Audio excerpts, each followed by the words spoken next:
اللہ عالم الغیب والشہادۃ والرحمن الرحیم۔ سورہ صف جو ہے اس کی مرکزی آیت یہ ہمارا موضوع تھی، والذی ارسل رسولہ بالہدی ودین الحق لیظہرہ علی الدین کلہ ولو کرہ المشرکون۔ صدق اللہ العظیم۔ یہ سورہ کی جو یہ آیت ہے اس میں اس کی حیثیت عمود کی ہے، ایک ستون کی ہے، اور باقی جتنی آیات ہیں وہ ان کا تعلق ان کے ساتھ کیا ہے انشاءاللہ اس کو ہم آج دیکھیں گے۔ تو اس آیت کے اندر یہ بات بتائی گئی کہ جو انبیاء ہیں، جو رسول ہیں، ان کو کیوں بھیجا گیا ہے۔ ہدایت اور دین حق یعنی قرآن اور دین حق دے کر بھیجا گیا تاکہ وہ اس کو غالب کر دیں زندگی کے ہر شعبے میں، اور تاکہ وہ اس دین کو غالب کر دیں تمام ادیان میں، یعنی جتنے طریقہ کار ہیں اس میں جو ہے دین اسلام کا جو طریقہ کار ہے اس کو غالب کیا جائے۔ اور یہ بات جو ہے وہ مشرکین کو چاہی کتنی ہی بری کیوں نہ لگے، لیکن یہ کام جو ہے وہ انبیاء نے کر کے دکھایا، جسے نبی کریم صلی اللہ علیہ وآلہ وسلم نے اپنی زندگی کے اندر یہ قائم کر کے دو حجت قائم کی۔ اب ظاہر جو امت ہے نبی صلی اللہ علیہ وسلم کی آخری امت ہے، اور اب اس نظام کو عالمگیر نظام کے طور پر لانا اس امت کی ذمہ داری ہے، اور یہی اس کا فرض منصبی ہے، اور اسی وجہ سے وہ امت بھی جو ہے وہ خاص امت ہے، اور جس کے بارے میں کہا کہ اس کا جو حساب کتاب ہے وہ انبیاء کے ساتھ ہوگا۔ اس کی اور کوئی خاص وجہ نہیں ہے کہ ہم کوئی ٹیکنالوجی میں بہت آگے ہیں اور ہم نے ایٹم بم بھی بنا لیے ہیں اور گاڑیاں بھی بڑی اچھی بناتے ہیں اور ہوائی جہاز بھی اڑا لیتے ہیں۔ اس کی وجہ یہی ہے کہ وہ جو انبیاء والا کام ہے وہ اس امت کے ذمہ ہے، اور وہ جو پہلے ہم پڑھ کے آئے تھے کہ انبیاء جو ہیں وہ گواہ ہیں اس امت پہ، اور یہ امت جو ہے گواہ ہے لوگوں پہ۔ تو اب یہ اس امت تک ہے کہ آیا کہ وہ گواہی کل اس کے حق میں انبیاء دیں گے یا اس کے خلاف دیں گے، اور اسی طرح سے وہ جو عوام ہیں، جو غیر مسلم ہے، جو نان مسلم ہے، جن تک یہ دعوت نہیں پہنچی ہوئی ہے، تو اگر ہم نے ان تک یہ دعوت نہ پہنچائی تو پھر آپ کو پتہ ہے کہ ان کی گواہی جو ہے وہ ہمارے اگینسٹ ہوگی، اور اگر ہم نے دعوت پہنچا دی اور اس کا حق ادا کر دیا تو پھر ہماری گواہی جو ہے کیا ہوگی، ان کے خلاف جائے گی، اور وہ ان کو جو ہے ان کے کیے کی سزا ملے گی۔ اب وہ دعوت کیسے دینی ہے؟ ایک تو یہ ہے کہ ٹھیک ہے دعوت و تبلیغ ہے، لیکن ایک یہ ہے کہ ایسا سائزبل ملک جس کے اندر وہ نظام قائم کر کے دکھا دیا جائے، اور ایک ایسی جدید فلاحی اسلامی ریاست بنا کے دکھائی جائے کہ یہ ہے وہ ریاست، آؤ آ کر دیکھو، پھر اتمام حجت ہوتا ہے۔ ورنہ یہ ہے کہ اگر باتوں کی حد تک ہو، یا ورنہ یہ ہے کہ اگر ہم یہ کہیں کہ کتابوں کے اندر یہ لکھا ہوا ہے، یا 1400 سال پہلے جو نظام ہے ہم اگر محض اسی کی مثالیں دیں گے تو ہماری حجت آج کے دور کے لیے قائم نہیں ہو سکتی ہے، اس لیے کہ آج کے جو لوگ ہیں ظاہر ہے ان کی ذہنی سطح اور ہے، اور ان کا کہنا یہ ہے کہ ٹھیک ہے ہم مان لیتے ہیں کہ 1400 سال پہلے کے لیے نظام تو آئیڈیل تھا لیکن آج آئیڈیل نہیں ہے۔ تو اس حوالے سے مولانا عبید اللہ صدیق کہتے ہیں جب انہوں نے وہ تحریک ریشمی رومال چلائی اور وہاں سے وہ افغانستان آ گئی، اور اس کے بعد کہتے ہیں کہ وہاں جب ان کو یہ خطرہ محسوس ہوا کہ شاید میں گرفتار ہو جاؤں تو وہاں سے وہ رشیا چلے گئے، اور رشیا کے اندر جو ہے وہ اس وقت نیا آیا ہوا تھا کمیونزم، اور امام صاحب جو ہیں انہوں نے سوچا کہ اگر میں ان کو دعوت دوں تو ہو سکتا ہے کہ یہ ظاہر ہے سوشلزم بھی ایک نظام ہے، کمیونزم بھی ایک نظام ہے، تو اگر یہ میری بات مان لیں، ان کو ہماری بات سمجھ آ جائے تو یہ سارے مسلمان ہو جائیں تو ہمارا کام جو ہے بڑا سیدھا ہو جائے گا۔ تو انہوں نے ارادہ کیا، وہ گئے اور جا کے انہوں نے لینن سے ملاقات کی، خواہش ظاہر کی۔ لینن تو بیمار تھے اور بستر مرگ پہ تھے، انہوں نے کہا کہ میں تو نہیں مل سکتا آپ سے، البتہ جو میرا ان کا جو سیکنڈ تھا وہ ٹراسکی شاید ان کا نام تھا، تو آپ ان سے ملاقات کر لیں۔ تو کئی دنوں تک امام صاحب کی ملاقات رہی، اور آخر کار انہوں نے اس کو اس بات پہ اگری کر لیا کہ ٹھیک ہے آپ جس نظام کی بات کر رہے ہیں اس کے اندر چونکہ ایک اخلاقی پہلو بھی ہے اور وہ واقعہ آئیڈیل ہو سکتا ہے، اور انہوں نے کہا کہ میرا آخری سوال یہ ہے کہ آپ ظاہر آپ مسلمان ہیں اور مسلمانوں کے کئی ایسے ممالک ہیں، مجھے بتا دیں وہ کون سا ملک ہے کہ جہاں پہ وہ نظام قائم ہے۔ تو مولانا کہتے ہیں کہ اس وقت ظاہر ہے میں اس کے بعد یعنی اس سے آنکھیں نہیں ملا سکا، کیونکہ ہمارا تو کوئی ایسا ملک تھا نہیں کہ جہاں پہ وہ نظام ہوتا۔ تو اب یہ ہے کہ ظاہر ہے جب تک کہ وہ نظام قائم کر کے نہ دکھا دیا جائے حجت نہیں ہو سکتی۔ ٹھیک ہے اسلام کی کوئی کچھ تعارف جو ہے وہ ہم لوگوں تک پہنچا سکتے ہیں، کچھ مذہبی عقائد، کچھ رسومات، کوئی اس طرح کی چیزیں، کچھ جزوی چیزیں جو ہے جزوی دعوت ہم دے سکتے ہیں، لیکن یہ ہے کہ کامل دعوت کے لیے ضروری ہے کہ کسی سائزبل ملک کے اندر اسلام کو جو ہے وہ اس کا جو جدید نظام ہے، جدید جو فلاحی ریاست ہے اس کو قائم کر کے پھر لوگوں کو دعوت دی جائے تو پھر وہ اس بات کو ماننے والے ہیں۔ تو یہ مرکزی آیت تھی، اور اس کا مطالبہ آج ہم سے بھی یہی ہے، جو انبیاء کا مقصد ہے، ظاہر ہے اس امت کا بھی مقصد ہے، اور ہمارا مقصد بھی جو ہے وہ یہ ہونا چاہیے۔ پھر اسی کے آگے کہا کہ یریدون لیطفئوا نور اللہ بافواہہم واللہ متم نورہ ولو کریہ الکافرون، کہ کیا ہے کہ وہ پھونکوں سے، اس منہ کی پھونکوں سے، یعنی اپنا یہ جو نور ہے، نور ہدایت جو ہے، اس کو بجھانا چاہتے ہیں۔ واللہ متم نورہ، اللہ تعالیٰ جو ہے وہ اس نور کو پورا کر کے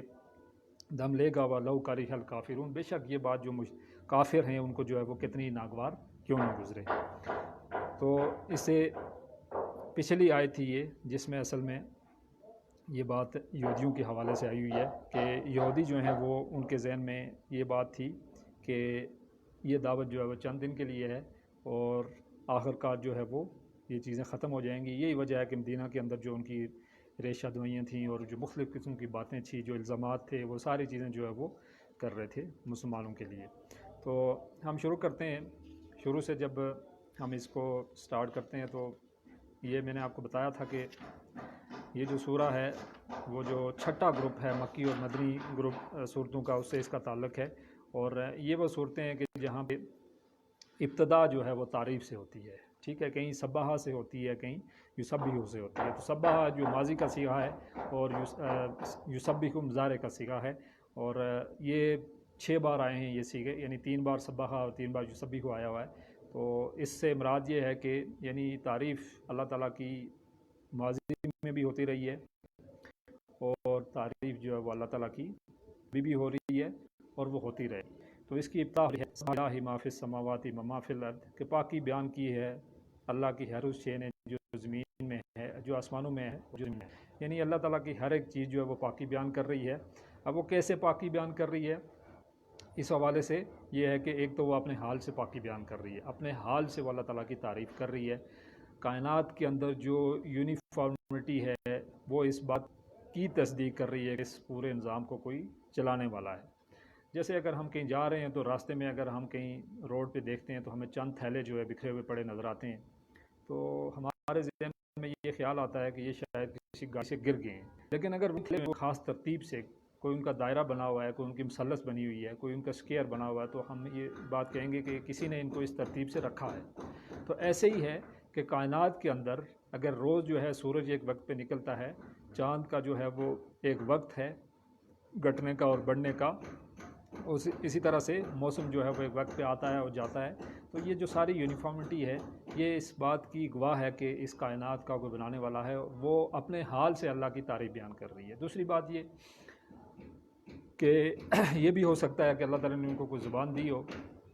اور وہ اپنی زبان سے بھی اللہ تعالیٰ کی تعریف بیان کر رہے ہیں، اور ہو سکتا ہے کہ ہم اس کو سمجھ نہ سکتے ہیں۔ جیسے آپ کو پتہ ہے کہ حضرت داؤد کے بارے میں ہے کہ جب وہ اللہ تعالیٰ کی پاکی بیان کرتے تھے صبح کے ٹائم، تو اللہ تعالیٰ نے ان کو بہت ہی پیاری آواز دی ہوئی تھی، تو چند پرند اور پہاڑ جو ہیں ان کے ساتھ جو ہے وہ آ کے اللہ تعالیٰ کی جو ہے وہ تعریف بیان کرتے تھے۔ تو کہا کہ سبح للہ ما فی السماوات و ما فی الارض، کہ پاکی بیان کی اللہ کی ہر اس شے نے جو زمین میں ہے اور جو آسمان میں ہے، یعنی ہر ایک شے اللہ تعالیٰ کی جو ہے وہ پاکی بیان کر رہا ہے، کر رہی ہے۔ یعنی میں صرف اللہ تعالیٰ کی تعریف، میں جو تسبیحات سے کام چلنے والا نہیں ہے، کیونکہ یہ تو کام جو ہے اللہ تعالیٰ آپ کو بتایا کہ جو مخلوقات ہے اس میں خربوں کے حساب سے جنات ہیں، فرشتے ہیں، اور پھر چند پرند اور آبی مخلوقات ہے، فضائی مخلوقات ہے، زمینی مخلوقات ہے، وہ سب کے سب اللہ تعالیٰ کی تعریف بیان کر رہے ہیں۔ یعنی یہاں پہ بات یہ آ رہی ہے کہ میں جو ہے زبانی تعریف سے بات نہیں بننے پڑے گی، بلکہ اصل جو مطالعہ ہے وہ یہی ہے کہ وَرَبَّكَ فَكَبِّرْ، کہ اللہ کو بڑا کر دو، اور اللہ مالک السماوات والارض، اور زمین و آسمان کی بادشاہی اسی کے لیے زمین و آسمان کی بادشاہی۔ تقریباً 18 بار جو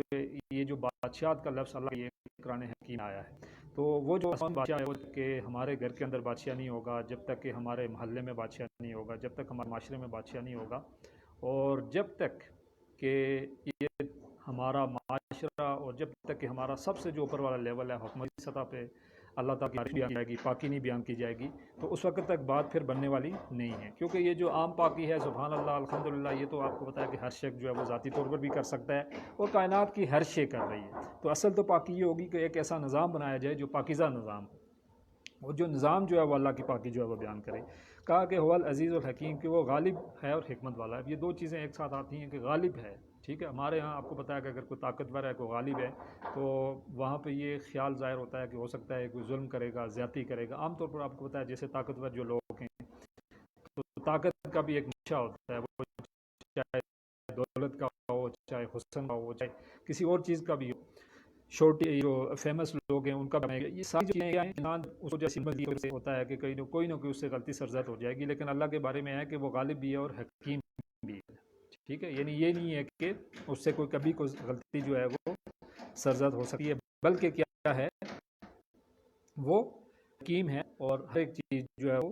اس ہر ایک کام میں حکمت ہے اور ہر ایک کام جو ہے وہ ہے. اور دوسری جگہ پہ جیسے کہا کہ تسبح لہ السماوات السبع والارض ومن فیہن، کہ ساتوں آسمانوں و زمین میں اور جو لوگ اس میں ہیں سب اسی کی تسبیح بیان کرتے ہیں. ٹھیک ہے، یعنی ہر ایک شے جو ہے وہ اللہ تعالیٰ کی جو ہے وہ تسبیح بیان کر رہی ہے. اور یہاں پہ یہ بات اصل میں یہ آیت جو ہے یہ مسلمانوں سے شکوہ کر رہی ہے کہ مسلمانوں تم یہ نہ سمجھو کہ صرف تم ہی کو اللہ تعالیٰ کی تسبیح بیان کر رہے ہو، بلکہ یہ ہے کہ ہر ایک جو کائنات کا ذرہ ذرہ ہے وہ اللہ تعالیٰ کی تسبیح جو ہے وہ بیان کر رہی ہے. اب اگر انسان جو اشرف المخلوقات ہے تو اس کی اور کسی دوسری مخلوقات کی جو تسبیح ہے اس کے اندر کیا ہو، ضرور جو ہے وہ فرق ہونا چاہیے. یعنی اس کی جو تسبیح ہے وہ بہت ہی اعلیٰ لیول پہ ہونی چاہیے، نہ کہ اس کی تسبیح بھی باقی عام مخلوقات کی طرح ہو. اب آگے پھر یہاں مسلمانوں سے وہ بات پریکٹیکل یعنی انہوں نے کرنا کیا کہ یا ایھا الذین آمنوا، اے وہ لوگ کو جو ایمان لائے ہو، لما تقولون ما لا تفعلون، کہ تم ایسی باتیں کیوں کہا کرتے ہو جو تم کرتے نہیں ہو. یعنی یہاں عام یہ بات کہی جا رہی ہے کہ کوئی ایسی بات ہم کریں، کوئی ایسی بات کا ہم دعویٰ کر لیں کہ جو ہم کر نہ سکیں، تو اس کے بارے میں ہے کہ تم ایسی بات کیوں کہتے ہو کہ جو تم کر نہیں سکتے ہو. یعنی مسلمانوں کے قول و فعل میں جو تضاد ہے اصل میں اس کو جھنجھوڑا جا رہا ہے. جیسے میں نے آپ کو کہا تھا کہ ان صورتوں میں خطاب جو ہے وہ مسلمانوں سے ہے، یا ایھا الذین آمنوا سے ہے. ٹھیک ہے، اور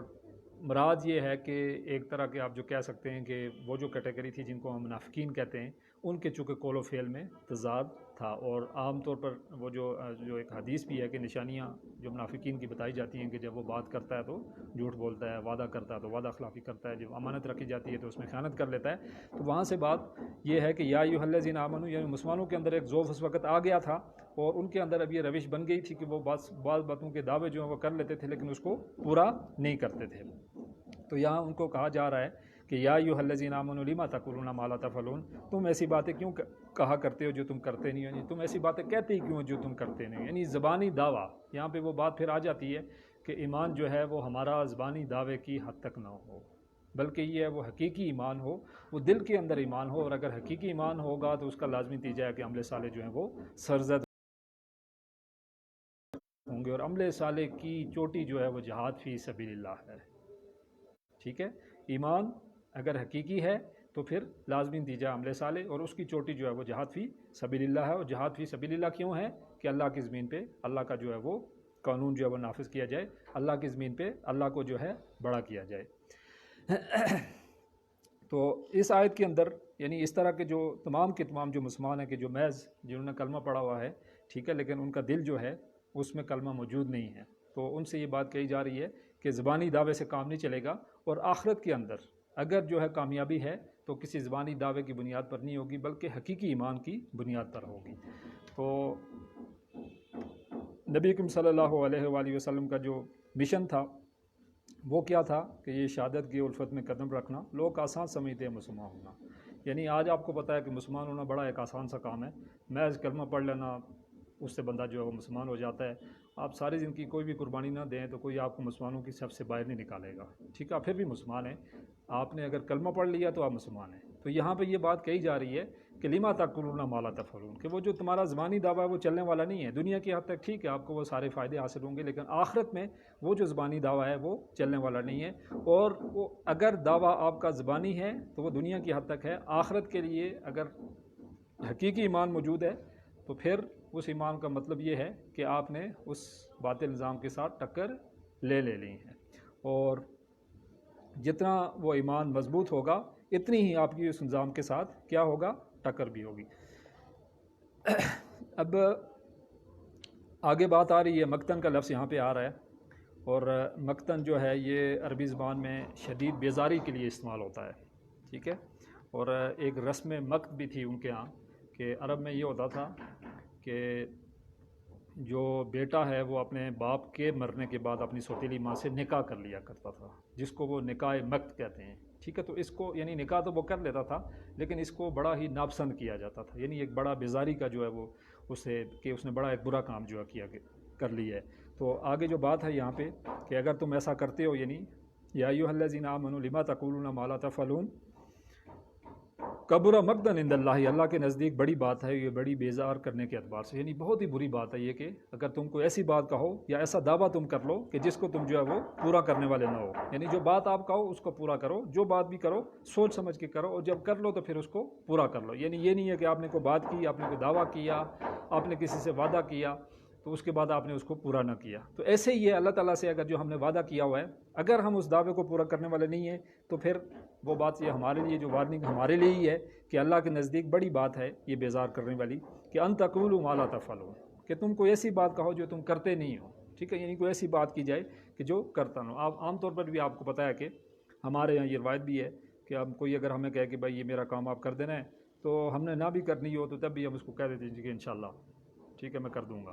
تو ایسا نہیں ہونا چاہیے، ٹھیک ہے۔ مسلمان جو ہے اس کے قول و فعل میں تضاد کسی صورت میں نہیں ہونا چاہیے، جو بات ہے آپ کر سکتے ہیں تو کہیں ٹھیک ہے بھائی کر لوں گا، نہیں کر سکتے ہیں تو جب بھی آپ اس کو اسی ٹائم معذرت کر لیں۔ تو یہاں پہ جو خصوصی بات ہے یہ مسلمانوں سے ہے کہ بھائی مسلمانوں وہ جو تمہارا زبانی دعویٰ ہے وہ چلنے والا نہیں ہے، اصل جو حقیقی ایمان ہے وہ مطلوب ہے، اور اس حقیقی ایمان کا لازمی نتیجہ ہے عمل صالح، اور عمل صالح کی چوٹی جہاد فی سبیل اللہ ہے، نظام کے خلاف ٹکر لے لینا اور نظام کو تبدیل کرنے کی کوشش کرنا۔ پھر آگے کہا کہ ان اللہ یحب الذین، بے شک اللہ تو پسند کرتا ہے، یعنی وہ بات آ رہی ہے ایسے لوگوں کو، کس کو؟ یقاتلون فی سبیلہ، جو جنگ کرتے ہیں اس کے راستے میں، صفاً جم کر صف در صف، کانہم بنیان مرصوص، گویا کہ وہ سیسا پلائی دیوار ہیں۔ یہاں پہ اب جا کے وہ جو جہاد فی سبیل اللہ تھا جس کو ہم نے ان ڈیٹیل ڈسکس کیا تھا وہ قتال فی سبیل اللہ بن گیا ہے، ٹھیک ہے۔ اگر آپ جہاد فی سبیل اللہ کر رہے ہیں اور اگر آپ کسی ایسے معاشرے کے اندر رہ رہے ہیں کہ جہاں پہ اسلام ایز اے نظام کے طور پر نہیں ہے، آپ اپنی کوشش اپنے جاری رکھی ہوئی ہے، ٹھیک ہے، وہ جو اس کے جتنے سٹیپ ہیں جس میں آپ کا سب سے پہلے نظریہ ہے انقلابی نظریہ، پھر اس کا پرچار، پھر اس کی بیس پہ جماعت بنتی ہے، اور پھر جماعت کے ساتھ لوگ آتے ہیں، پھر ان کی تربیت ہوتی ہے، پیسیو ریزسٹنس ہے، اور جس کو ہم صبر محض کہتے ہیں، اور آخری جو سٹیج ہے وہ ہے ایکٹیو ریزسٹنس جس کو اقدام کہا جاتا ہے۔ تو یہ جو اقدام کا مرحلہ ہے یہ قتال ہے، قتال فی سبیل اللہ، یعنی ایسے لوگوں کو مار بگانا جنہوں نے وہ ظالمانہ نظام جو ہے وہاں پہ روا رکھا ہوا ہے۔ تو یہ جہاد فی سبیل اللہ کا لازمی نتیجہ ہے کہ قتال فی سبیل اللہ ہوگا۔ باطل نظام جو ہے وہ ٹھنڈے پیٹوں سے جانے والا نہیں ہے، ہمارے ذکر و اذکار سے یہ نہیں ہو سکتا ہے کہ وہ چلے جائیں اور وہ سب کو آپ کو دے کے چلے جائیں، ان کو چیلنج کرنا پڑے گا۔ اور میں نے آپ کو بتایا تھا کہ ہر جو نظام ہے اس کے ساتھ کچھ ایسے لوگ ہوتے ہیں کہ جو فائدے اٹھا رہے ہوتے ہیں، تو ظاہر ہے جو فائدے اٹھا رہے ہیں وہ کبھی بھی یہ نہیں چاہیں گے کہ ہم جو ہے اپنے یہ فائدے چھوڑ دیں، تو اس کے لیے ظاہر ہے وہ آپ کو پتہ ہے کہ ریٹیلیٹ کریں گے، آپ کے ساتھ جو مقابلہ کریں گے، تو وہاں پہ کیا ہے پھر قتال فی سبیل اللہ کا حکم آیا گیا ہے کہ اللہ ان لوگوں کو پسند کرتا ہے، یعنی اللہ تعالیٰ جو ہے وہ ان کو پسند کرتا ہے کہ کون لوگ یقاتلون فی سبیلہ، جو جنگ کرتے ہیں اللہ کی راہ میں، صفاً، ٹھیک ہے، جم کر صف در صف، یعنی صفے باندھ کر جنگ کرتے ہیں، اور ایسا نہیں ہے کہ جس کو کہتے ہیں کہ سیسا پلائی ہوئی دیوار، یعنی کانہم بنیان مرصوص، آگے وہ بات آ گئی کہ گویا وہ ہیں سیسا پلائی ہوئی دیوار، ٹھیک ہے۔ سیسا پلائی دیوار کون سی ہوتی ہے کہ جس کو توڑا نہ جا سکے، ٹھیک ہے، جیسے سیسا ہے اس کو پگھلا کے آپ کو پتہ ہے کہ دیوار کے اندر اگر ڈال دیا جائے، ٹھیک ہے، جیسے لوہا ہے اگر اس کی کو دیوار پگھلا کے بنا لی جائے تو اس کو توڑا نہ جائے۔ تو ایسے ہی ہے کہ ایسے جو مسلمان ہیں جو اقامت دین کا کام کر رہے ہیں، اور جب وہ سٹیج آتی ہے تو پھر ان کی جنگ جو ہے اس باطل نظام کے ساتھ ایسی ہوتی ہے کہ جیسے ایک سیسا پلائی ہوئی دیوار ہے، اور صفے باندھ کر جو ہے وہ جنگ کرتے ہیں۔ اور یہ یہاں پہ وہ سٹیج قتال فی سبیل اللہ کی ہے جس کے بارے میں اقبال نے بھی کہا تھا کہ مقام بندگی دیگر و مقام عاشقی دیگر، زی نوری سجدہ می ہوئی، زی خاخا کی پیش ہوئی، چنا ہوئی راہ دار کے بائیں بے نیازی ہا، شہادت بر وجود خود زر خود دوستان خوائی، کہ مقام بندگی دیگر ہے اور مقام عاشقی دیگر ہے، ٹھیک ہے۔ مقام بندگی یہ ہے کہ ٹھیک ہے آپ عبادت کرتے رہیں، اللہ اللہ کی آپ ضربے لگاتے جائیں، لیکن مقام عاشقی یہ ہے کہ آپ اللہ کے لیے اس باطل نظام سے لڑ جائیں، اس سے ٹکر لے لیں، اور یاد رکھیے گا کہ وہ باطل نظام کہیں دور نہیں ہے، وہ ہمارے گھروں کے اندر ہی ہے، ہمارے اس معاشرے کے اندر ہی ہے، ہمارے اس ملک کے اندر ہی ہے۔ تو جو ہی آپ یہ نعرہ لگائیں گے تو آپ کی وہ ریزسٹنس جو ہے گھر کے اندر سے شروع ہو جائے گی، جو ہی آپ اقامت دین کی بات کریں گے تو گھر کے اندر سے مخالفت آئے گی. کچھ زیادہ دور جانے کی بات نہیں ہے. یہ نہیں ہے کہ ہمیں کو بہت زیادہ دور ہمیں جانا پڑے گا فلان جگہ, جی نہیں, ایسا نہیں ہے. گھر کے اندر سے مخالفت آئے گی, اور یہ تو اس نظام کا خاصہ ہے. اگر آپ حق بات کر رہے ہیں, مخالفت نہیں آ رہی ہے, تو اس کا مطلب یہ ہے کہ آپ آدھا حق بیان کر رہے ہیں, آپ نے کہیں کمپرومائز کیا ہوا ہے, آپ جو ہے دریا کے ساتھ ہی بہہ جا رہے ہیں. لیکن یہ ہے کہ ٹھیک ہے, آپ وہی حق بیان کر رہے ہیں جو لوگوں کو پسند ہے, لیکن ایسا حق کہ جو لوگوں کو پسند نہیں ہے, جو اس باطل نظام کی جڑوں کو کاٹنے والا ہے, آپ وہ بیان نہیں کر رہے ہیں. اگر وہ آپ بیان کریں گے تو مشکل لازمی آئے گی. تو یہ ہمارے اور آپ کے حق کا بھی ٹیسٹ ہوگا کہ آیا ہم وہ حق بات بیان کر رہے ہیں, یا میں جو ہمارا دعویٰ ہے وہ زبانی دعویٰ ہے, اور ٹھیک ہے ہم بھی دعوت و تبلیغ کر رہے ہیں اور باقی سارے معاملات ہیں, لیکن حق بات اصل جو ہے وہ بیان نہیں کر رہے ہیں. تو قتال فی سبیل اللہ جو ہے وہ کیا ہے, وہ چوٹی ہے کس کی, جہاد فی سبیل اللہ کی, کہ اللہ کے راستے میں اس میں کیا کرنا ہے, صفیں باندھ کے جو ہے وہ صبر کرنا ہے. اور آپ کو پتہ ہے کہ جو ہمارا آیت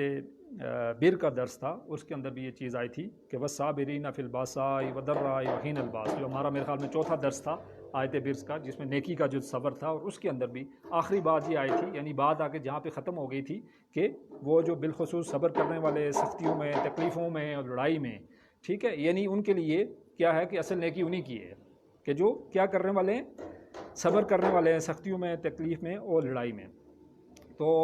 وہ جو وقت تھا اس وقت آپ کو پتہ ہے کہ مکے کا جو دور ہے, کلمہ جو انسان پڑھتا تھا تو اس کو مار پڑنا شروع ہو جاتی تھی. تو جب مدینے کے اندر چلے گئے تو پھر چیزیں آپ کو پتہ ہے کہ تھوڑی ڈیفرنٹ ہو گئیں, پھر کلمہ پڑھنے پہ مار نہیں پڑتی تھی. تو آج کا جو دور ہے, آج بھی کلمے کے تقاضے پورے کرنے پہ مار پڑتی ہے, آج کلمہ پڑھنے پہ کوئی مار نہیں پڑتی ہے, آج مسلمانوں کا نام رکھنے پہ کوئی مار نہیں پڑتی ہے. آپ بے شک ایک بار چھوڑ کے 10 بار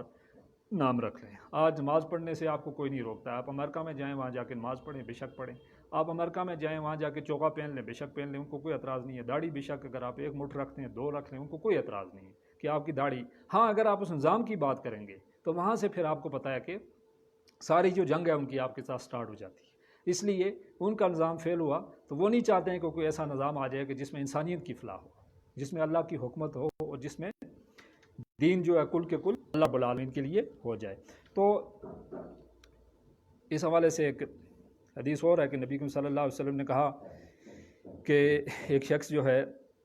فوت ہو گیا, اور اس نے اللہ کی راہ میں نہ جنگ کی اور نہ کبھی اس کی خواہش ظاہر کی, تو وہ کیا ہوا, وہ نفاق کی موت مرا. ٹھیک ہے, یعنی وہ ایک منافق کی موت مرا. تو پھر کہا کہ اقبال نے کہ نکل کر خانقاہوں سے ادا کر رسم شبیری, کہ فقر خانقاہی ہے فقر اندو دلگیری. ٹھیک ہے, تو خانقاہوں سے نکل کر وہ رسم شبیری ادا کرنی ہے, وہ تلوار لے کر اس راستے میں جہاد کے لیے آنا ہے. اور اگر اس فیز میں قتال کی نوبت آتی ہے تو پھر قتال بھی کرنا ہے, کہ ان اللہ اشتری من المؤمنین انفسهم واموالهم بان لهم جنہ یقاتلون فی سبیلہ فیقتلون ویقتلون, کہ بے شک اللہ تعالیٰ علیہ ایمان کی جانیں اور مال اللہ تعالیٰ نے خرید لیے ہیں جنت کے عوض کے, وہ اللہ کی راہ میں لڑتے ہیں اور قتل کرتے ہیں, کافروں کو قتل کیے بھی جاتے ہیں. ٹھیک ہے, یعنی یہ ایک بڑا درجہ ہے, یہ جان اللہ کی دی ہوئی ہے, ہماری اپنی نہیں ہے, لیکن اللہ تعالیٰ ہمارا درجہ بڑھا رہے ہیں. وہ کہہ رہے ہیں کہ میں نے تم سے تمہاری جان خرید لی ہے. ٹھیک ہے, جیسے میں نے کسی کو 10,000 روپے دیے اور پھر میں نے اس کو کہا کہ یار جو ہے نہیں, تم اس طرح کرو کہ یہ جو 10,000 ہے تمہارا, یہ مجھے دے دو. ٹھیک ہے, تو ایسے ہی ہے کہ اللہ تعالیٰ کی جو ذات ہے کیا ہے, وہ انسانیت, انسان جو ہے ان کا درجہ بڑھا رہے ہیں. جان اللہ تعالیٰ نے دی ہوئی ہے. ٹھیک ہے, لیکن یہ ہے کہ وہ کہہ رہے ہیں کہ میں تم سے جو ہے وہ اس جان کو جو ہے وہ خرید لیتا ہوں, کس کے بدلے, جنت کے بدلے. یعنی یہ ہے کہ تمہیں جنت جو ہے وہ دی جائے گی. نبی کریم صلی اللہ علیہ وسلم کی حدیث ہے کہ میری تمنا ہے کہ میں اللہ کے راستے میں قتل کر دیا جاؤں, پھر زندہ کیا جائے, اور پھر قتل کیا جاؤں, اور پھر اللہ مجھے زندہ کرے اور پھر میں قتل کیا جاؤں. اور کہتے ہیں کہ جنت کے اندر جب ایک شہید جاتا ہے تو کسی کی کوئی خواہش نہیں ہوگی, سوائے ایک شہید کی ایک خواہش ہوگی کہ میں دنیا کے اندر جاؤں, پھر قتل ہوں, اور پھر جاؤں اور پھر قتل ہوں. کیونکہ جو لذت اس کو اللہ کے راستے میں اپنی جان دینے میں حاصل ہوتی ہے, وہ لذت وہ کہتا ہے کہ مجھے جنت کے اندر بھی نہیں ملتی ہے. تو اللہ کے راستے میں جو ہے وہ اپنی جان, مال اور ہر ایک چیز جو ہے وہ کھپانے کے لیے ہمیں تیار رہنا چاہیے. اب آگے پھر یہاں پہ وہ بات آ رہی ہے کہ جیسے میں نے آپ سے کہا تھا کہ یہاں بنی اسرائیل جو ہیں ان کا واقعہ جو ان کا قصہ جو ہے گائے بگائے کہیں آئے گا. یہاں پہ بنی اسرائیل کی وہ بات آ رہی ہے کہ بنی اسرائیل کو جب جہاد کا حکم دیا گیا, قتال کا حکم دیا گیا, تو انہوں نے انکار کر دیا. انہوں نے کہا کہ فضا بنتا وربک. موسیٰ علیہ السلام نے کہا کہ بھئی چلو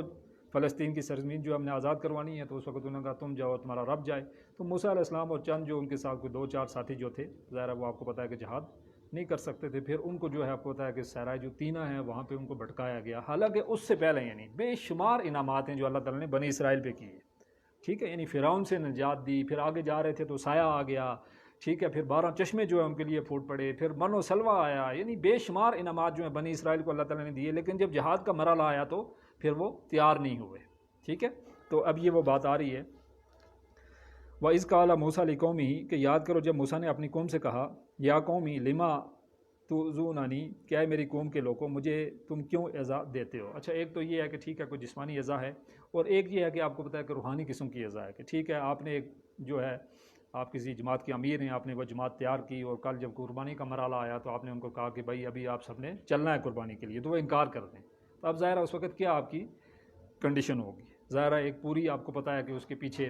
ایک زندگی جو ہے موسیٰ علیہ السلام کی صرف ہوئی، وہ ساری جو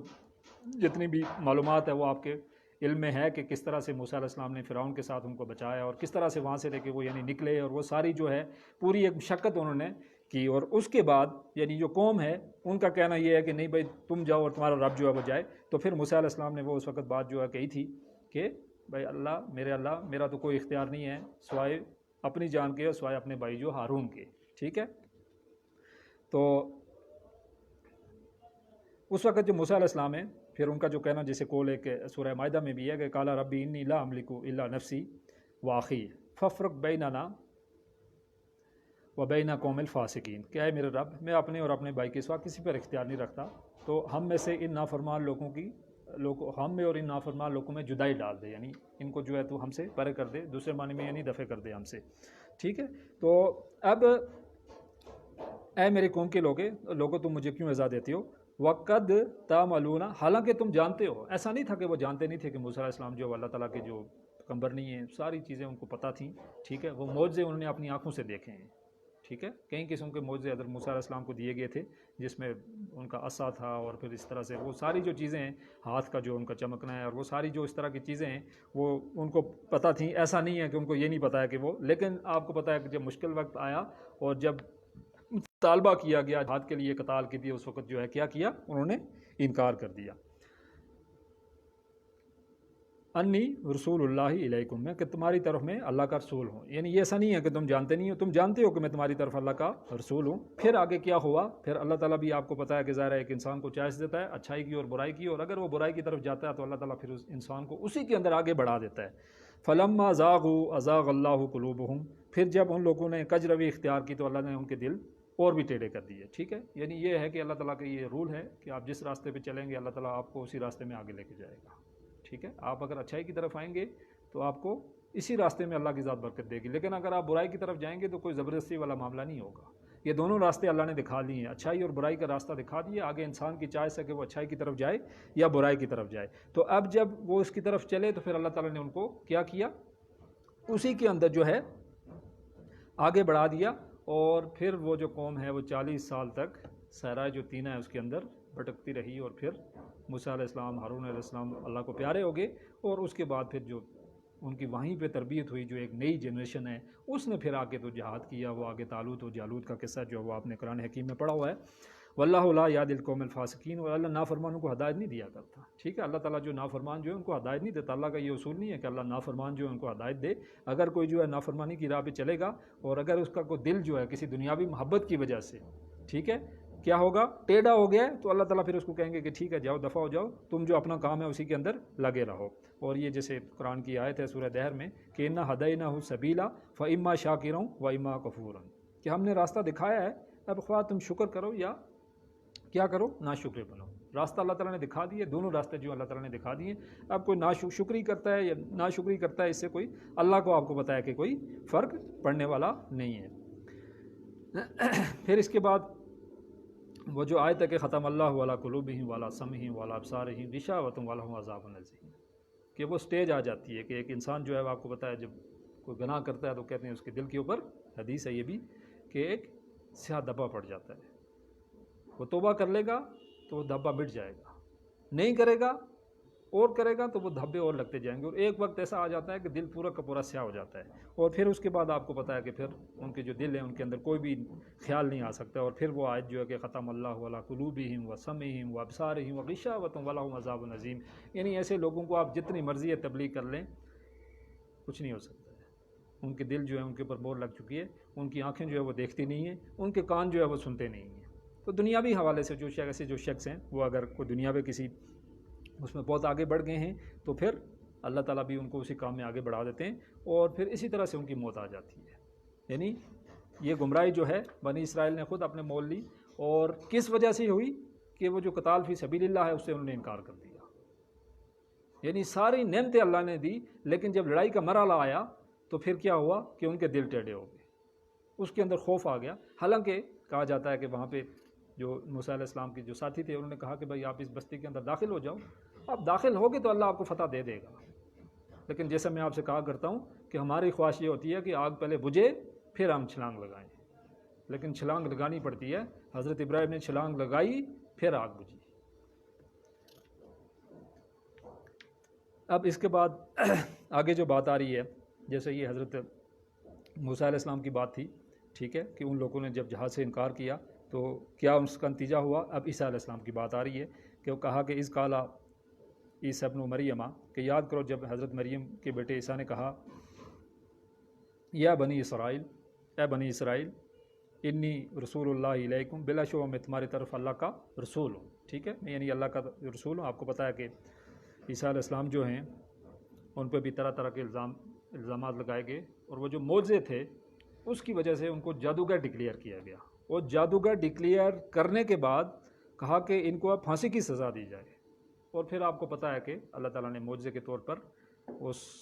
جو گھر ہے اس کی چھت پھاڑی، اور وہاں سے موسیٰ علیہ السلام کو اپنے پاس جو ہے وہ اللہ تعالیٰ نے بلا لیا، اور ان کی جگہ وہ جو مخبری کرنے والا تھا ان کا جو حواری تھا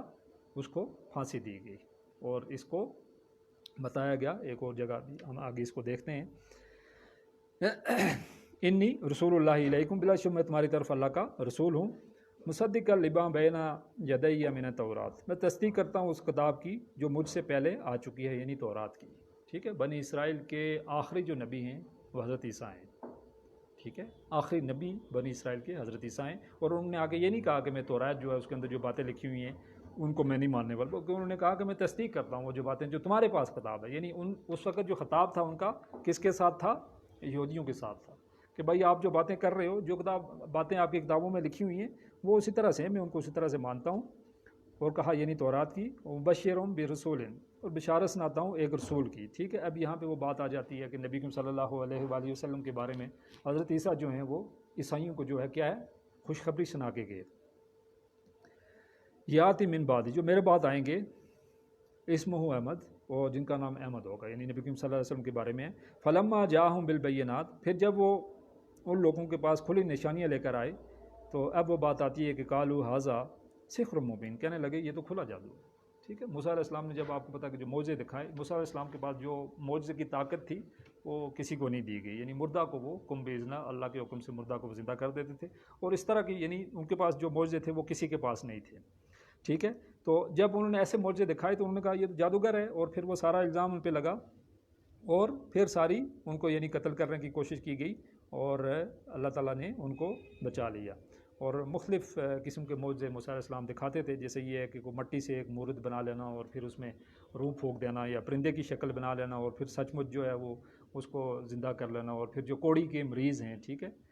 کوڑ جو ہے مرض، ٹھیک ہے، ان کو جو ہے صحیح کر لینا، اور پھر اسی طرح سے مادرزاد اندھا، یعنی جو ہمیشہ سے اندھا ہے اس کو جو بینائی دے دینا۔ تو ایسے معجزے جو ہیں وہ کسی کو نہیں دیے گئے، لیکن اس کے باوجود بھی ان کی جو قوم ہے وہ ایمان نہیں لے کے آئی، اس لیے کہ جب دلوں کے اندر جو ہے وہ کاج آ جائے تو پھر اس وقت کیا ہوتا ہے، پھر اس وقت ایمان جو ہے وہ اللہ تعالیٰ ایمان کی طاقت جو ہے وہ بھی انسانوں سے چھین لیتے ہیں۔ تو کہا کہ ھذا سحر مبین، تو یہ کیا ہے، یہ کھلا ہوا ایک جادو ہے، یعنی جو باتیں آپ کر رہے ہیں۔ تو یہاں اصل میں عیسیٰ علیہ السلام نے جو خوشخبری سنائی کہ بھائی میرے بعد ایک شخص جو ہے وہ آنے والا ہے، اور یعنی ایک نبی جو ہے وہ آنے والے ہیں، اور ان کا نام جو ہے وہ احمد ہے۔ یہی وجہ ہے کہ جب نبی کریم صلی اللہ علیہ وآلہ وسلم کے پاس مکے کے اندر یہودی جب شروع میں ملنے آئے اوس اور خزرج کے، تو ان میں سے کچھ لوگ مسلمان ہو گئے، چونکہ ان کی کتابوں میں یہ چیز تو لکھی ہوئی تھی، ٹھیک ہے، اور انہوں نے یہی سمجھا کہ بھائی ظاہر ہے جس چیز کی خوشخبری ہماری کتابوں میں لکھی ہوئی ہے تو یہ تو وہی نبی ہیں۔ انہوں نے چند سوالات جب پوچھے تو اس کے بعد وہ ایمان لے کے آ گئے۔ لیکن آپ کو پتہ ہے کہ یہود کی اکثریت جو ہے وہ ایمان نہیں لے کے، یہ نہیں کہ ان کو پتہ نہیں تھا، ان کو پتہ تھا کہ یہ نبی ہیں، لیکن یہ ہے کہ وہ اپنا وہ اسٹیٹس نہیں چھوڑنا چاہ رہے تھے جس کو وہ انجوائے کر رہے تھے۔ تو آج بھی ایسا ہے کہ ایسا نہیں ہے کہ ایسے لوگ جو باطل نظام کے ساتھ کھڑے ہیں، جو اس ظالمانہ نظام کے ساتھ کھڑے ہیں، ان کو پتہ ہے کہ صحیح کیا ہے غلط کیا ہے، لیکن یہ ہے کہ ایک اسٹیٹس وہ جو انجوائے کر رہے ہیں، ظاہر ہے اس کو وہ انجوائے نہیں کر سکتے ہیں۔ تو وہ تو مسلمان ہو گئے، لیکن اس کے بعد یعنی تمام کے تمام مسلمان نہیں ہوئے، بلکہ ان کے دل میں، ان کے ذہن میں جو ہے وہ وہی باتیں جو ہے وہ رہیں کہ نہیں، ہم جو ہیں وہ اپنا جو دین ہے اسی کے اوپر رہیں گے۔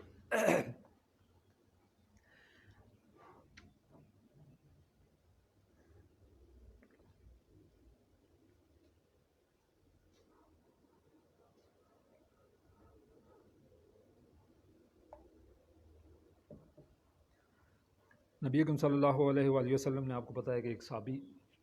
حضرت جعفر جو ہیں وہ جو بادشاہ تھے نجاشی، ان کے پاس بھیجے، اور انہوں نے بھی ان سے چند سوالات پوچھے، اور چند سوالات پوچھنے کے بعد کیا ہوا کہ انہوں نے کہا کہ یہ تو وہی باتیں ہیں کہ جو ہم نے انجیل میں پڑھی ہیں، اور پھر وہ مسلمان بھی ہو گئے تھے۔ تو ایسے لوگ کہ جن کے دل کے اندر کوئی ٹیڑھا پن نہیں ہے، کوئی کج نہیں ہے، جن کے دل کے اندر ایک فطرت جو ہے مسخ نہیں ہوئی ہے، وہ تو ایمان لے کے آگے۔ لیکن ایسے لوگ کہ جن کے دل کے اندر دنیا کی محبت رچ بس گئی، ان کو پھر ایمان کی جو ہے وہ نعمت بھی نہ ملی۔ اور یہاں پہ جو لفظ آیا ہوا ہے احمد، تو احمد کے معنی ہیں جو اللہ کی سب سے زیادہ تعریف کرنے والا ہو۔ تو آپ کو پتہ ہے کہ نبی اکرم صلی اللہ علیہ وآلہ وسلم سے زیادہ بڑھ کر ظاہر دنیا کے اندر کوئی ایسا شخص نہیں ہے کہ جو اللہ تعالیٰ کی جو ہے وہ تعریف کرنے والا ہو۔ پھر آگے کہا کہ ومن اظلم ممن افترى علی اللہ کذبا، پھر بات آ گئی ہے کہ اس سے زیادہ ظالم کون ہوگا جو اللہ پر بہتان باندھے، وہو یدعی الی الاسلام، جبکہ اسے بلایا جائے اسلام کی طرف، یعنی ایک ایسا شخص کہ جس کو جو ہے وہ اسلام کی طرف بلایا جائے لیکن وہ اللہ پہ بہتان باندھ لے۔ خاص کر کے یہ بات بنی اسرائیل کے لیے تھی، جو مدینے کے یہود تھے، کہ جب ان کو جو ہے وہ دعوت دی جاتی تھی تو وہ اللہ پہ بہتان، یعنی بہتان جو انہوں نے باندھے، جس میں حضرت عیسیٰ علیہ السلام کے بارے میں تھا کہ وہ اللہ تعالیٰ کے بیٹے ہیں، اور اسی طرح سے حضرت عزیر علیہ السلام کے بارے میں بھی اس طرح کے جو مختلف جو بہتان ہیں وہ باندھے گئے۔ حالانکہ ان کی کتابوں کے اندر یہ باتیں لکھی ہوئی تھیں کہ آخری وقت کے اندر کھجوروں کی سرزمین میں ایک آخری نبی آنے والا ہے، اور وہی اطلاع لے کر حضرت سلمان فارسی جو ہیں فارس سے سفر کر کے پہنچے مدینے میں، اور آخر انہوں نے اسلام جو ہے وہ قبول کیا۔ لیکن آپ کو پتہ ہے کہ جب دل کے اندر ٹیڑھ آ جائے، اور جب دل کے اندر کوئی اس طرح کی بات آ جائے تو پھر بہت ہی مشکل ہو جاتا ہے۔ اور جو یہود ہیں ان کی حسد جو ہے وہ نبی صلی اللہ علیہ وآلہ وسلم سے یہ بھی تھی کہ نبی تو وہ یہ سمجھ رہے تھے کہ آئیں گے بنی اسرائیل میں، وہ آگے بنی اسماعیل میں، یعنی وہ ان کا کہنا یہ تھا کہ تمام کے تمام انبیاء جو ہیں، آپ کو پتہ ہے کہ وہ کس میں آئیں، حضرت اسماعیل کے بعد کوئی نبی نہیں آیا سوائے نبی صلی اللہ علیہ وسلم کے، یعنی بنی اسماعیل میں ایک ہی نبی ہیں، حضرت محمد صلی اللہ علیہ وسلم، اور باقی سارے کے سارے جو ہیں بنی اسرائیل میں ہیں۔ تو ان کو ایک یہ بھی ضد تھی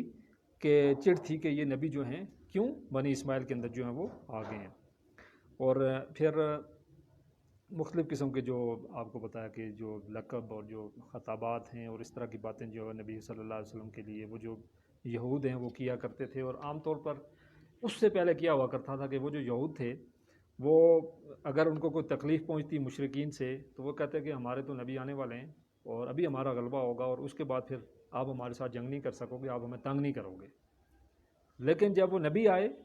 تو کیا ہوا، وہ ایمان نہیں لے کے آئے، محض اس ضد کی وجہ سے کہ وہ نبی جو ہے بنی اسماعیل کے اندر کیوں آ گئے۔ اور ان کا کہنا یہ تھا، یہ سورہ نام میں ہے کہ اذ قالوا ما انزل اللہ علی بشر من شیء، کہ جب انہوں نے کہا کہ اللہ نے کسی انسان پر کچھ بھی نازل نہیں کیا ہے، ٹھیک ہے، اس طرح کی باتیں جو ہے وہ کرتے تھے۔ اور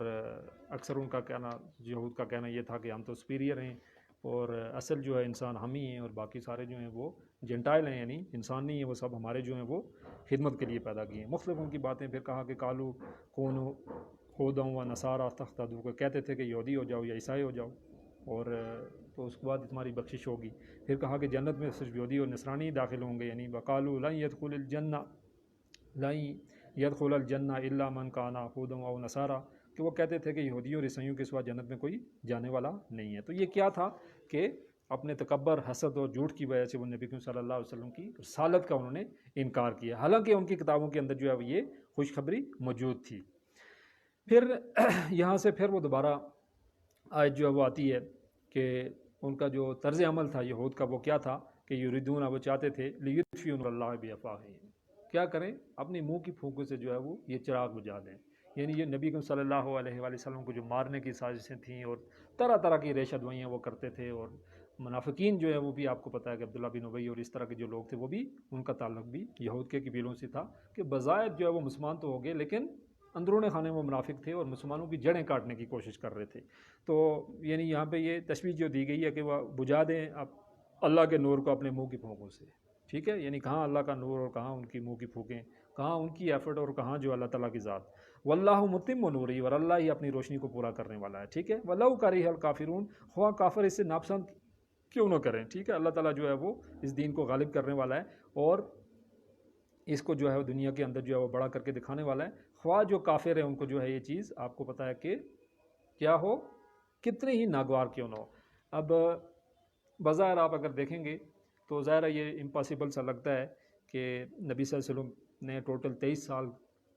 لگائے اور وہ نظام قائم کر کے دکھا دیا، ٹھیک ہے۔ تو یہ بھی ایک معجزے سے کم نہیں ہے کہ ایک ایسا معاشرہ کہ جہاں بچیوں کو زندہ درگور کیا جاتا، جہاں پانی پلانے پہ جھگڑا ہو جاتا، جہاں گھوڑا آگے بڑھانے پہ جھگڑا ہو جاتا، تو اس معاشرے کو نبی کریم صلی اللہ علیہ وسلم نے ایک جدید فلاحی ریاست کے طور پر بنا کے دکھا دیا کہ آؤ آ کر دیکھو یہ ہے وہ نظام۔ تو یہ اللہ کا نور تھا اور اس میں اللہ کی ایک خصوصی مدد تھی جس کی وجہ سے یہ نظام جو ہے وہ قائم ہوا ہے، اور وہاں تمام کی تمام جو سازشیں ہیں وہ کیا ہوئیں، وہ ناکام ہو گئیں۔ واللہ متم نورہ ولو کرہ الکافرون، اور کیا ہے اللہ اپنی روشنی کو پورا کر کے رہے گا، ولو کرہ الکافرون، خواہ جو کافر ہیں ان کو یہ بات کیوں کتنی ہی ناپسند کیوں نہ ہو۔ اور وہ جو بنی اسرائیل میں کہا کہ کل جاء الحق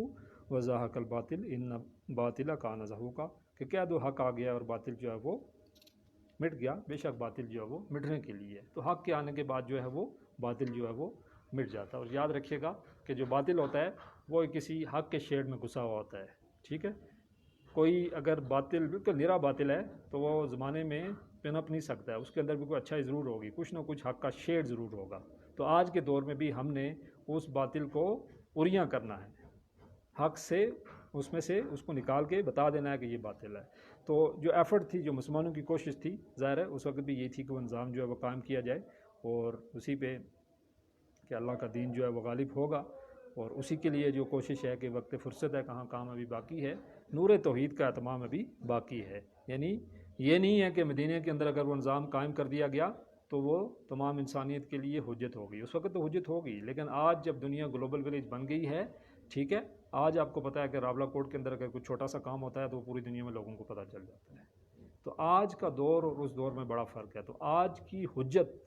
آج کی ریاست ہوگی، جدید فلاحی اسلامی ریاست ہوگی، وہی حجت بن سکتی ہے۔ اور اگر ایک ایسی جدید فلاحی ریاست قائم کر کے لوگوں کو دکھا دیا جائے تو انشاءاللہ پھر اس کے بعد کسی جہاد کی ضرورت نہیں پڑے گی،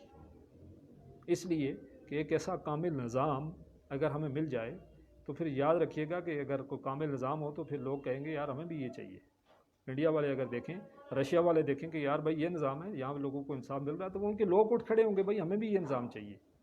آج کوئی چیز آپ کو پتہ ہے کہ چھپنے والی نہیں ہے، اس وقت تو بات چلیں ٹھیک ہے مکے کے اندر جو ہوا وہ آج شاید جو پاکستان میں اس وقت جو لوگ رہ رہے تھے ان تک وہی بات پہنچی ہوگی، کچھ شاید نہ پہنچی ہو، جو چائنا میں آج تو اگر کچھ بھی ہو، دنیا کے کسی کونے میں کوئی بات ہو تو وہ دعوت جو ہے وہ پہنچ جاتی ہے۔ تو ایک کامل نظام اگر جدید فلاحی ریاست اگر بنا کے دکھا دی جائے تو پھر حجت قائم ہو جائے گی، اور پھر آپ کو پتہ ہے کہ وہی جو ریاست ہے اس کا وہ نظام پھیلتے پھیلتے عالمگیر نظام خلافت کی شکل جو ہے وہ اختیار کرے گا۔ تو وقت فرصت ہے، کہاں کام ابھی باقی ہے، نور توحید کا اہتمام ابھی باقی ہے، اور اللہ تعالیٰ یہاں مسلمانوں کو جو ہے ان سے یہ وعدے کر رہے ہیں کہ اللہ تمہاری مدد جو ہے وہ ضرور کرے گا، اور اگر تم اللہ کی مدد کرو گے، یعنی یہ ایک بات یہاں پہ آ گئی ہے کہ ان تنصروا اللہ ینصرکم، کہ سورہ محمد میں یہ آیت ہے کہ اگر تم اللہ کی مدد کرو گے تو اللہ تمہاری مدد کرے گا۔ اب یہ ایک سوال تو آ جاتا ہے کہ بھئی اللہ کو ہماری مدد کی کیا ضرورت ہے، ٹھیک ہے، اس نے ہر ایک چیز تخلیق کی اور اس کو کسی مدد کی ضرورت نہیں ہے، لیکن یہ مسلمانوں کا درجہ بڑھایا جا رہا ہے کہ بھئی یہ بہت بڑا ٹھیک ہے، اور یہ کتنا بڑا کام ہے کہ یہ کام کر کے آپ دراصل اللہ کی مدد کر رہے ہو. حالانکہ اللہ کو کسی مدد کی ضرورت نہیں ہے، اور اللہ کے لیے مشکل نہیں ہے کہ وہ اس نظام کو قائم کر دے. ابھی چاہے تو کن ہو جائے اور ہو جائے گا. لیکن اللہ کی ذات نے آزمائش کے طور پر اس نظام کو کن کے ذریعے نہیں لانا. اللہ تعالیٰ یہ چیک کر رہے ہیں کہ میرے راستے کے اندر کون جو ہے اپنے شب و روز جو ہے صرف کر رہا ہے، کون اپنے جان و مال سے جہاد و قتال کر رہا ہے. یہ اللہ تعالیٰ دیکھ رہے ہیں. تو فضائے بدر پیدا کر، فرشتے تیری نصرت کو اتر سکتے ہیں گردوں سے قطار در قطار. اب بھی فضائے بدر اگر پیدا ہو جائے تو فرشتے آج بھی آ سکتے ہیں. اور افغانستان کے اندر آپ نے دیکھا کہ اللہ کی مدد آئی اور طالبان کو جو ہے وہ فتح اللہ تعالیٰ نے دی. تو کیا تھا کہ ٹھیک ہے انہوں نے کوشش کی، توکل کیا، اور اللہ تعالیٰ نے ان کی مدد کی اور تمام دنیا نے دیکھ لیا. اس کے بعد پھر وہ جو ہماری مرکزی آیت ہے جس پہ کل بھی ہم ڈیٹیل میں بات کر چکے ہیں کہ هو الذی ارسل رسولہ بالہدی ودین الحق لیظہرہ علی الدین کلہ ولو کرہ المشرکون. کہ انبیاء کو بھیجنے کا مقصد یہ ہے، اور کہا کہ میں نے آپ صلی اللہ علیہ وسلم کو اس لیے بھیجا دین حق اور ہدایت دے کر تاکہ آپ اس دین کو تمام ادیان پہ غالب کر لیں. ٹھیک ہے، اور چاہے یہ بات جو مشرکین ہیں ان کو کتنی ہی ناگوار کیوں نہ گزرے. پھر ہے کہ یا ایھا الذین آمنوا ھل ادلکم علی تجارۃ تنجیکم من عذاب الیم. اے وہ لوگ جو ایمان لائے ہو، کیا تمہیں ایک ایسی تجارت نہ بتا جو تمہیں دردناک عذاب سے نجات دے. یعنی اس آیت کے بعد جہاد فی سبیل اللہ کی بات پھر فوراً ہی آ گئی ہے، قتال فی سبیل اللہ کی بات فوراً آ گئی ہے کہ بھائی یہ کام ایسے ہونے والا نہیں ہے، اس کے لیے تمہیں وہ تجارت کرنی پڑے گی. وہ کیا تجارت ہے؟ آگے وہ بات آئے گی کہ جو تمہیں دردناک عذاب سے نجات دلا دے. اور ایک ایسی تجارت کہ جس کا فائدہ شاید دنیا میں بظاہر ہمیں نہ نظر آئے لیکن آخرت میں ہونے والا ہے. ظاہر ہے بظاہر دنیا کے اندر اگر بندہ جہاد کے لیے جاتا ہے، قتال کے لیے جاتا ہے، تو اپنی جان ہتھیلی پہ رکھ کے جاتا ہے، اور اپنی جان جو ہے وہ اکثر اوقات جو ہے آپ کو پتہ ہے کہ قربان بھی کر جاتا ہے. تو یعنی وہ کیسی تجارت ہے کہ جو ہمیں دردناک عذاب سے بچائے گی، اس کی بات جو ہے پھر آگے یہاں پہ آ رہی ہے. تؤمنون باللہ ورسولہ. پہلی بات آ گئی کہ ایمان لاؤ کس پر؟ اللہ پر، اس کے رسول پر. وتجاہدون فی سبیل اللہ. اور پھر کیا ہے کہ جہاد کرو اللہ کے راستے میں باموالکم وانفسکم. اور جہاد کرو اللہ کی راہ میں اپنے جان اور مال کے ساتھ. یعنی اس کی پہلی شرط کیا ہے کہ ایمان لاؤ اللہ پر اور اس کے رسول پر. اور پھر اس کے بعد کیا ہے کہ جہاد کرو اپنی جانوں کے ساتھ اور اپنے مالوں کے ساتھ بھی. ٹھیک ہے، یعنی اپنا جان اور مال اللہ کے راستے میں صرف کر دینا اور لگا لینا، مال لگاتے رہنا، اور جب جان لگانے کی نوبت آئے تو پھر اس سے بھی پیچھے نہ ہٹنا. کہا کہ ذالکم خیر لکم ان کنتم تعلمون. اور یہ تمہارے حق میں بہتر ہے اگر تم جان لو. یعنی یہ تمہارے حق میں بہتر ہے. یہ جو تجارت ہے دنیا کے اندر بھی آپ کو پتہ ہے کہ اگر ہمیں کسی کاروبار کا پتہ چلتا ہے تو ہم لوگوں کو بتاتے ہیں یار وہ کاروبار ہے، اس میں اتنا بینیفٹ ہے. آج کل تو خیر وہ آن لائن بھی کاروبار آئے ہوئے ہیں، پتہ نہیں کتنے قسم کی کیا کیا چیزیں جو ہیں وہ لوگ جو ہیں اس میں بھی الجھ کے رہ گئے ہیں. تو دنیا کے اندر اگر ہمیں کسی بات کا پتہ چلتا ہے تو ہم فوراً بتاتے ہیں یار کہ یہ کاروبار ہے. تو یہ تو وہ کاروبار ہے کہ جس کے بارے میں اللہ تعالیٰ نے کہا کہ یہ تمہیں کیا کرے گا؟ دردناک عذاب سے جو ہے وہ نجات دے گا. تو وہ کیا ہے کہ اس کے اندر پہلا ہے کہ ایمان لاؤ اللہ پر، اس رسول پر. اور یاد رکھیے یہ ایمان کوئی قولی ایمان نہیں ہے، یہ عملی ایمان ہے. یعنی اس کا لازمی نتیجہ کیا ہو گیا آگے؟ عمل صالح کی پیک، عمل صالح کی چوٹی کیا آ گئی؟ جہاد فی سبیل اللہ. کس کے ساتھ؟ اپنے مالوں کے ساتھ اور اپنی جانوں کے ساتھ.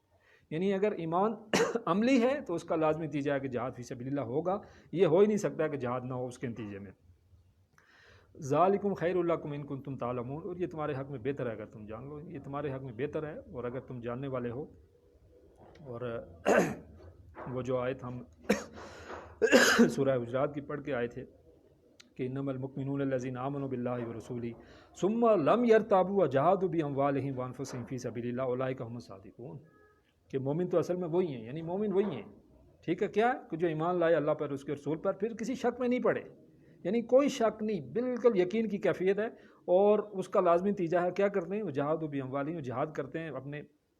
مال کے ساتھ، وانفسہم، اور اپنی جانوں کے ساتھ، فی سبیل اللہ، اللہ کے راستے میں. اولئک هم الصادقون. اور ہم نے دیکھا تھا کہ اصل سچے وہی ہیں. یعنی ایک تو زبانی دعویٰ کرنے والے لوگ ہیں تو ان کی تو ٹوٹل نفی ہے کہ نہیں، زبانی دعوے کی بات نہیں ہے، بلکہ کیا ہے کہ ایمان لاؤ اللہ پر، اس کے رسول پر، پھر ڈٹ جاؤ، پھر جم جاؤ، پھر پیچھے نہ ہٹو. اور پھر کیا ہے؟ اس کا لازمی نتیجہ ہے کہ تمہیں جہاد کرنا پڑے گا اللہ کے راستے میں اپنی جانوں کے ساتھ اور اپنے مال کے ساتھ. یعنی جہاد فی سبیل اللہ جان کے ساتھ اور مال کے ساتھ اگر نہ کیا جائے تو پھر اس کا مطلب یہ ہے کہ ہم اپنا جو دعویٰ ہے اس میں سچے نہیں ہیں. اور سچے ہونے کے لیے ضروری ہے کہ وہ جہاد جو ہے وہ کیا جائے. اب اگر وہ جہاد کیا جائے تو اس کا آؤٹ پٹ کیا ہے؟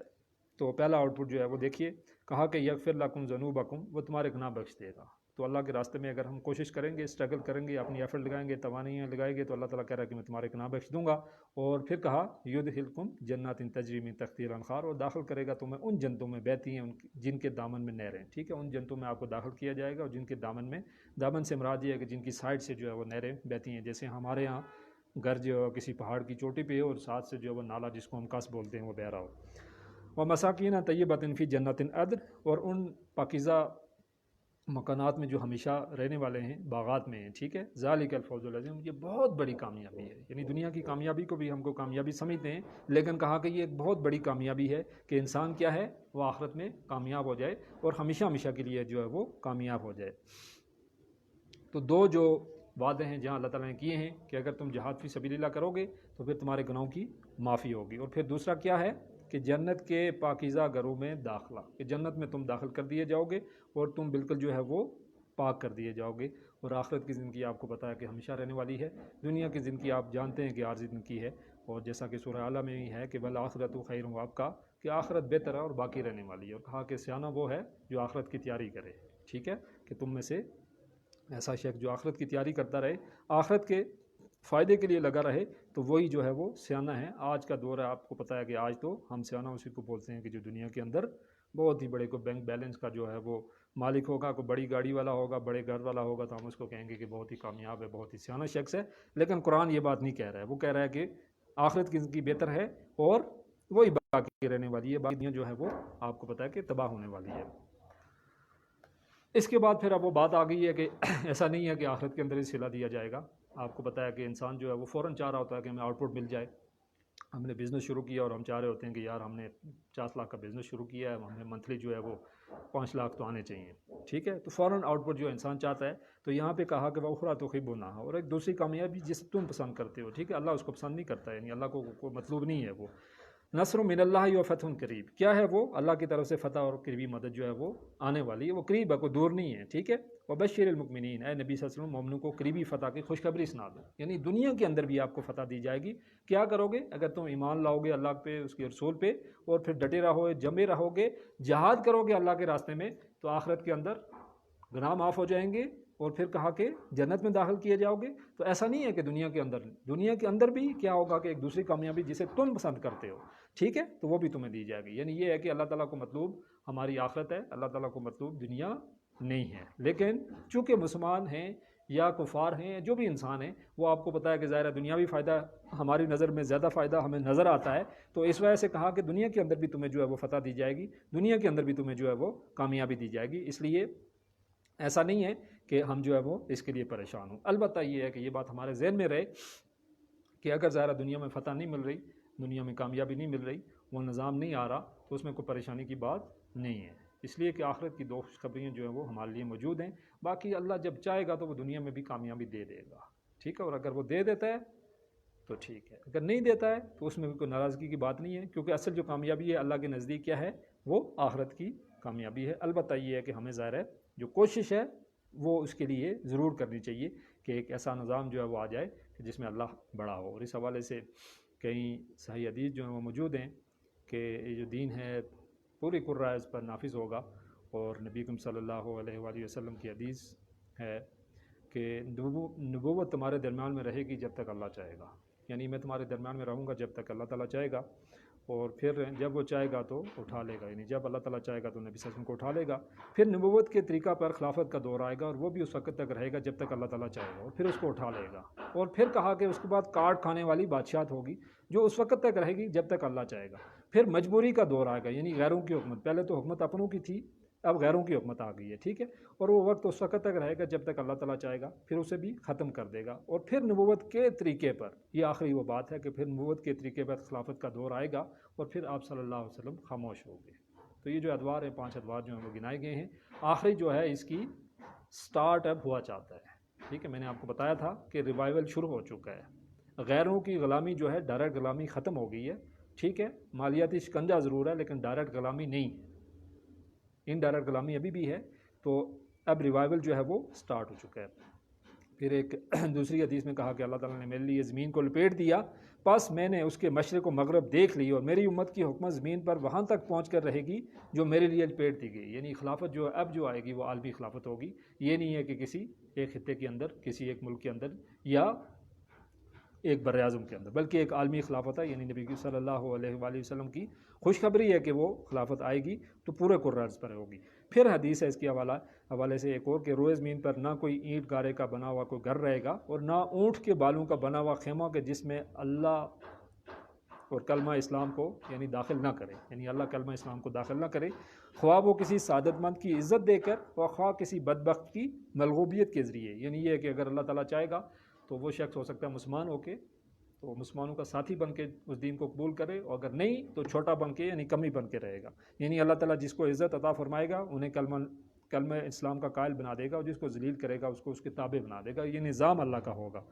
تو وہ جو اقبال نے کہا تھا کہ آسماں ہوگا سیر کے نور سے آئینہ پوش، اور ظلمت رات کی سیما پا ہو جائے گی، پھر دلوں کو یاد آ جائے گا پیام سجود، پھر جبیں خاک حرم سے آشنا ہو جائے گی. آنکھ جو کچھ دیکھتی ہے لب پہ آ سکتا نہیں، میوے حیرت ہوں کہ دنیا کیا سے کیا ہو جائے گی. شب گریزاں ہوگی آخر جلوائے خورشید سے، یہ چمن معمور ہوگا نغمہ توحید سے. تو یہ کوئی یوٹوپیا نہیں ہے، یہ کوئی خیالی باتیں نہیں ہیں. 40 صحیح حدیث ہیں کہ یہ نظام جو ہے وہ قائم ہونے والا ہے، اسی قرآن پہ قائم ہوگا، اور ہر پکے کچے گھر کے اندر یہ نظام داخل ہو کے رہے گا.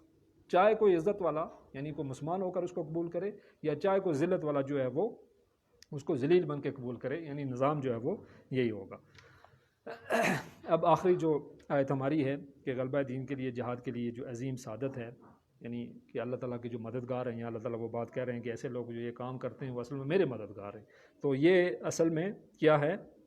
ایک جو مسلمان جو اس راستے میں اپنی کوشش کر رہا ہے اس کی طرف سے اللہ تعالیٰ کا ایک اعزاز ہے کہ بھائی تم یہ جو کام کر رہے ہو بہت بڑا کام کر رہے ہو، اور اصل میں تم میرے مددگار ہو. تو یا ایھا الذین آمنوا، اے وہ لوگ جو ایمان لائے ہو، کونوا انصار اللہ، کہ ہو جاؤ اللہ کے مددگار. جیسے میں نے آپ سے کہا کہ اللہ کو کسی مدد کی ضرورت نہیں ہے، لیکن اللہ اپنے ان بندوں کا اعزاز و اکرام کر رہا ہے کہ بھائی آپ یہ جو کام کر رہے ہو اس کی وجہ سے آپ میرے مددگار بن گئے ہو. آگے پھر عیسیٰ علیہ السلام کی مثال آتی ہے کہ کما قال عیسیٰ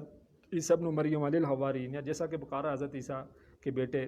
حضرت مریم کے بیٹے عیسیٰ نے اپنے ساتھیوں کو کہ من انصاری اللہ، کہ کون ہے میرا مددگار اللہ کے لیے. ٹھیک ہے، میرے اپنے لیے نہیں، یعنی اللہ کے لیے. اللہ کا نظام ہے، اس کو لانا ہے. تو آج بھی اگر کوئی من انصاری اللہ کا نعرہ لگا رہا ہے تو کوئی اپنے لیے نہیں لگا رہا ہے کہ مجھے کوئی حکومت مل جائے، میں کوئی وزیر لگ جاؤں، مشیر لگ جاؤں. نہیں، کوئی ایسا نہیں ہے، بلکہ یہ ہے کہ وہ اللہ کے لیے مددگار مانگ رہے. قال الحواریون، تو اس وقت جو آپ کو پتہ ہے کہ نحن انصار اللہ، ساتھیوں نے کہا کہ ہم ہی اللہ کے مددگار ہیں. تو اس وقت چند ساتھی جو ہے وہ کھڑے ہوئے اور انہوں نے کہا کہ ہم ہی آپ کے مددگار ہیں اللہ کے لیے. اور وہ تمام کے تمام آپ کو پتہ ہے کہ کوئی معاشرے کے اندر کو بہت زیادہ جو ہے وہ بااثر لوگ نہیں تھے، غریب لوگ تھے، اور زیادہ جو دھوبی اور اس طرح کا جو ان کا پیشہ تھا. لیکن یہ ہے کہ وہ کھڑے ہو گئے کہ ہم ہی کیا ہیں، آپ کے مددگار ہیں. اور انہوں نے جو ہے وہ سارا جو مدد کے جتنے طریقے تھے انہوں نے کیے، اور اپنی پوری کوشش انہوں نے جاری رکھی جب تک عیسیٰ علیہ السلام کے ساتھ وہ رہے. فَأَمَنَتْ طَائِفَةٌ مِّن بَنِي اسرائیل، تو اس کے بارے میں آگے بتایا جا رہا ہے کہ وہ کون تھا. تو ایمان لے آیا بنی اسرائیل میں سے ایک گروہ، یعنی وہ جو حواری تھے حضرت عیسیٰ علیہ السلام کے، کہ وہ بنی اسرائیل کا ایک گروہ جو ہے، چند جو افراد، چند جو نوجوان ہیں، وہ کیا ہوا، وہ ایمان لے کے آئے. وَكَفَرَتْ طَائِفَةٌ، اور کفر کیا ایک گروہ نے، یعنی ایک گروہ تو ایمان لایا، چند افراد ایمان لائے، اور باقی جو انہوں نے کفر کیا. فَأَيَّدْنَا الَّذِينَ آمَنُوا عَلَىٰ عَدُوِّهِمْ، اب یہ وہ تو پھر ہم نے مدد کی ان کی جو ایمان لائے تھے ان کے دشمن کے مقابلے میں. فَأَصْبَحُوا ظَاهِرِينَ، اب یہ جو مدد کی بات آ گئی ہے تو دوسری جگہ پہ ہے کہ اللہ تعالیٰ بہت ایسے مقامات آتے ہیں کہ اللہ تعالیٰ بہت ہی جو کم لوگ ہیں ان سے اکثریت پر ان کو یہ چیزیں گاہے بگاہی جو ہے وہ نظر آتی ہیں کہ اگر مسلمان جو ہیں وہ اس دین پہ قائم رہیں اور ان کے قول و فعل میں تضاد نہ ہو، اور ان کا ایمان اگر حقیقی ہو، سیدھے راستے پہ وہ کوشش کریں، تو پھر ایسا ہوتا ہے کہ کئی بار ایسا ہوتا ہے کہ ایک ایسا قلیل گروہ ہے جو کیا کرتا ہے، وہ کثیر پہ غالب ہو جاتا ہے. آپ دیکھ سکتے ہیں کہ 313 غالب ہو گیا کس پہ، 1000 پہ غالب ہو گیا. تو آج کے دور میں بھی یہ مثالیں موجود ہیں. تو اس لیے یہ ضروری نہیں ہے کہ انسان اس بات کے لیے پریشان ہوتا رہے کہ پتہ نہیں ہم تھوڑے ہیں، ہم 2 ہیں، ہم 4 ہیں. بھائی یہ اللہ کا کام ہے، اللہ تعالیٰ کی ذات جب چاہے گی تو پھر آپ کیا ہے، اس وقت غالب ہو جائیں گے. اور اللہ اگر اللہ نہ چاہے تو آپ اکثریت میں بھی ہوں تو غالب نہیں ہو سکتے. وہ جو مسلمانوں کو جھٹکا لگا تھا شاید غزوہ حنین تھا، کہ جس کے اندر ان کو بڑا مان تھا کہ آج ہماری تو تعداد 10,000 ہے، اور پھر جو ہوا تو پتہ ہے آپ کو. تو اس لیے اس بات پہ اترانا نہیں چاہیے کہ ہم اتنے بڑھ گئے ہیں، اور اس بات سے گھبرانا بھی نہیں چاہیے کہ ہم اتنے کم ہیں. تو ہماری کوشش یہ ہے کہ اس راستے میں اپنی جان و مال جو ہے وہ اس راستے میں کھپائیں. اور کہا کہ واسبہ ذاکرین، تو وہ غالب ہو گئے. اللہ کے کیا تھا، فَأَيَّدْنَا الَّذِينَ آمَنُوا عَلَىٰ عَدُوِّهِمْ، تو پھر ہم نے ان کی مدد کی جو ایمان لائے تھے، اور ان کے دشمن کے مقابلے میں، یعنی ایمان والوں کی مدد کی گئی تو وہ غالب ہو گئے. یعنی اللہ کی مدد سے کیا ہوتا ہے، وہ غالب ہو گئے. تو اس آیت کا ظاہر ہے جو عملی طور پر تقاضا یہی ہے کہ آج بھی اس نظام کو غالب کرنے کی کوشش کی جائے، اور معاشرے کے اندر جا کے دعوت دی جائے کہ من انصار اللہ، کہ کون ہے میرا مددگار اللہ کے لیے، کسی دنیاوی کام کے لیے نہیں، کسی فرقے کے لیے نہیں، کسی مسلک کے لیے نہیں، کسی ملک کے لیے نہیں، بلکہ اللہ کے لیے. ٹھیک ہے، تاکہ یہ جو روئے زمین پر اس پر اللہ کا جو کلمہ ہے وہ نافذ ہو جائے، اور دین کل کا کل جو ہے وہ اللہ تعالیٰ کے لیے ہو جائے. وآخر دعوانا الحمدللہ رب العالمین.